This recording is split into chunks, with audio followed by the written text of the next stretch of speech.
Hello everyone students, मैंने आपको अभी से फर्स्ट लेक्चर में सिक्स सिग्मा समझाया था, upper specification limit and the lower specification limit. अब हम इस लेक्चर में क्या पढ़ेंगे, modified control limits. Modified control limits हमारी क्या होती हैं? If the specification limits lie outside the natural tolerance, अगर हमारी स्पेसिफिकेशन लिमिट जो है वो नेचुरल टॉलरेंस के आउटसाइड जा रही है, यानी कि जो अभी हमने केस पढ़ा था ना कि अगर हम दोनों का डिफरेंस कर रहे हैं और वो हमारा 6 सिग्मा से ग्रेटर होगा, तब हमारी जो मॉडिफाइड कंट्रोल लिमिट होंगी which exhibit the relationship between the specification limit and the x bar values। तब हमारे पास जो रिलेशनशिप होगी इन दोनों की, स्पेसिफिकेशन लिमिट की और x बार वैल्यू, जो हम x बार चार्ट में करते हैं, may be use to permit shift in process level within permissible limit.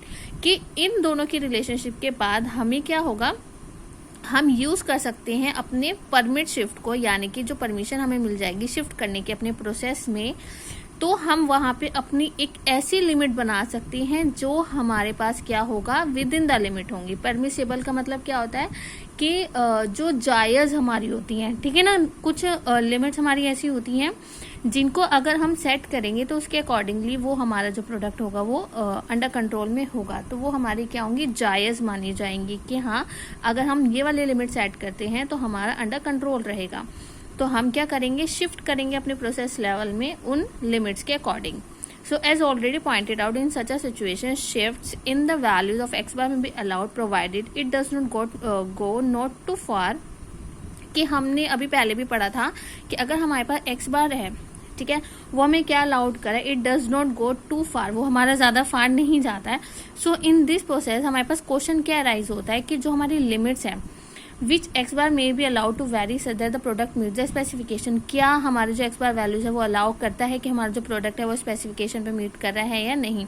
So in that case if the process is in centre at A and B. अब देखो, जैसे मान लीजिए आपकी क्या है, अपर स्पेसिफिकेशन लिमिट है, ये लोअर स्पेसिफिकेशन लिमिट है। यहाँ पे हमारे पास क्या है, हमारा जो प्रोडक्ट है ए और बी, देखो ये हमारा आउटसाइड जा रहा है, ठीक है ना, दोनों से आउटसाइड जा रहा है। So some of the items will naturally lie outside the specification limit. तो ये हमारी नेचुरली क्या कर रहे हैं, आउटसाइड जा रहे हैं हमारी स्पेसिफिकेशन लिमिट से। So let us we have a look at the following figure. हम एक और फिगर ले रहे हैं। देखो यहाँ पे हमारे पास क्या है, एक हमारे पास सेंट्रल लाइन है, उसकी क्या है अपर कंट्रोल लिमिट, उसकी क्या है लोअर कंट्रोल लिमिट। ऐसे ही same central line upper control limit और उसकी क्या है हमारे पास लोअर कंट्रोल लिमिट। यहाँ पे एल मिसिंग है स्टूडेंट्स, तो आप ये यहाँ पे लिख लीजिएगा, ठीक है। लोअर कंट्रोल लिमिट ये आपके पास क्या है, एक मैं यहाँ पर ये मेंशन करी हूँ अपर रिजेक्शन लिमिट। ये क्या होता है ये मैं आपको थ्योरी में समझाऊंगी। अभी फिलहाल के लिए हमें पता है कि हमारी सेंट्रल लाइन है, ये अपर कंट्रोल लिमिट है, लोअर कंट्रोल लिमिट है। इसको मैंने क्या मान लिया, अपर स्पेसिफिकेशन लिमिट, और ये मेरी क्या है, लोअर स्पेसिफिकेशन लिमिट। तो यहाँ पे हम क्या कर रहे हैं, मान लीजिए ये हमारे पास एक प्रोडक्ट है ए, इसको मान लीजिए बी। तो मेरे पास यहाँ पे वो कह रहे हैं कि अगर मैं सेंट्रल लाइन ले रही हूँ, एक मैंने ये ले लिया अपर control limit lower control limit, एक मैंने ये ले लिया है, ये इसका अपर रिजेक्शन लिमिट है, ये इसका लोअर रिजेक्शन लिमिट है, जिसमें इन्होंने हमारे पास ये टर्म बता दिया कि हमारे पास सेंट्रल बैंड है, ये इतना हमारे पास 3 सिग्मा है, ये यहाँ पे इसका 3 सिग्मा है, ये 3 सिग्मा बाय √n है, और ये क्या है 3 सिग्मा बाय √n है। अब देखिए ये इसमें हमें डिफाइन क्या कर रहा है, the natural tolerance that is 6 sigma. जो हमारा नेचुरल टॉलरेंस है वो क्या हमारा 6 सिग्मा है। सो अगर हमारे पास कोई भी हाईएस्ट एक्सेप्टिंग पोजीशन है, then the process average that is central line will be the distance at 3 sigma below USL, and similarly when the universe is at the lowest accepting position then the process average is at the distance that is 3 sigma above the LSL। देखो ये है ना आपका LSL। तो अगर मेरे पास जो process है, ठीक है, वो लोवेस्ट एक्सेप्टिंग पोजीशन कर रहा है, तो हमारे पास जो 3 सिग्मा है वो LSL के अबव होगा और यहाँ पे बिलो होगा, ठीक है।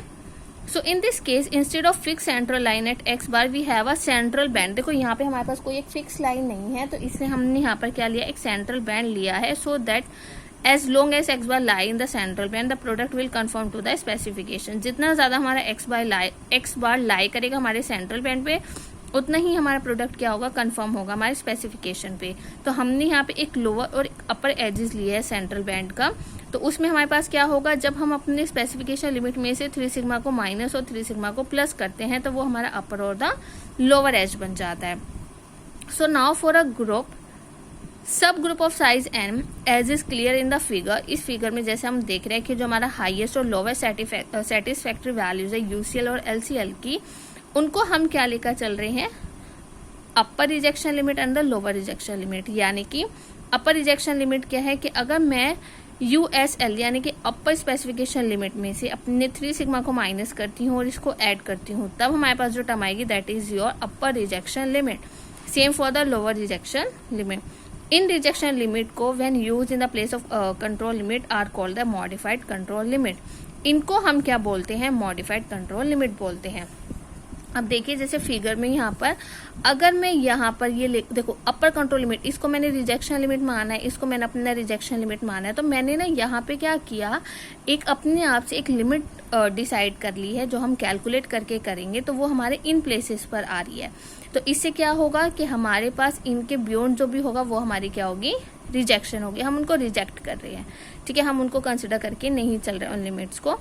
तो ये हमारी क्या होती है, एक मॉडिफाइड कंट्रोल लिमिट्स होती हैं, जिसमें हमारे पास एक सेंट्रल बैंड होता है। इस सेंट्रल बैंड से हम क्या करते हैं, हम ये डिसाइड करके रखते हैं कि एक्स बार हमारा अगर इसके बीच में लाई करता है तो प्रोडक्ट हमारा क्या करता है, कन्फर्मली स्पेसिफिकेशन लिमिट्स को टच करता है, ठीक है। तो इसको हम क्या बोलते हैं, मॉडिफाइड कंट्रोल लिमिट्स। अभी अगर इस टॉपिक में कोई भी डाउट है या अच्छे से क्लियर नहीं है स्टूडेंट्स, तो हम इसके आगे की जो टॉपिक्स है जैसे एक्सेप्टेंस, सैम्पलिंग, इंस्पेक्शन प्लान, आगे फर्दर ये हमारे एग्जाम्पल्स में आएगा, थ्योरी में आएगा। तो नेक्स्ट आपको ये वाला टॉपिक और क्लियर हो जाएगा। वो सारा टॉपिक हमने पढ़ना है यूनिट नंबर 3 में। तो यहाँ पे आपकी यूनिट नंबर 2 कंप्लीट होती है। इसके बाद जो आपका ये टॉपिक है एक्सेप्टेंस, सैम्पलिंग, इंस्पेक्शन प्लान, ये है आपकी यूनिट नंबर 3, ठीक है। तो अभी यहाँ तक आप लोगों ने आज अपना टॉपिक पढ़ना है और यहाँ तक आपकी यूनिट नंबर 2 कंप्लीट हो जाएगी, हो गई है और आपने अपने नोट्स प्रिपेयर करके रखने हैं। And please right your name and roll number. Thank you.